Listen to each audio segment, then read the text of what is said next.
Hello! In this tutorial we will talk about the Measurements tab.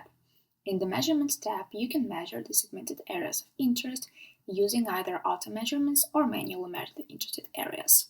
On the left hand side, auto measurements are given per segmentations.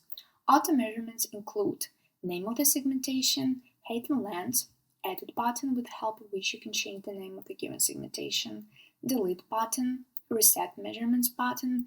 When you drag some line and you wish it to go back, you can do it by clicking reset button. Now let's take a look on manual measurements. So click the add measurements button so that segmentation line appears. And here on the scan, select the area you would like to measure.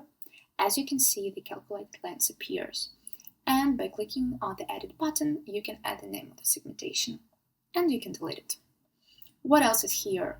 So the highlighted segmentations on the scan, and during hover over the highlighted area, you can see the name of the segmentation, severity type of this particular scan, 64 from total 128 scans, favorites, zoom buttons, severity classification bar, and arrows to change scans.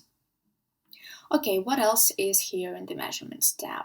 So here are the segmentations area, all segmentations per slice, B-scan area view, given in-face area, and in-face area view.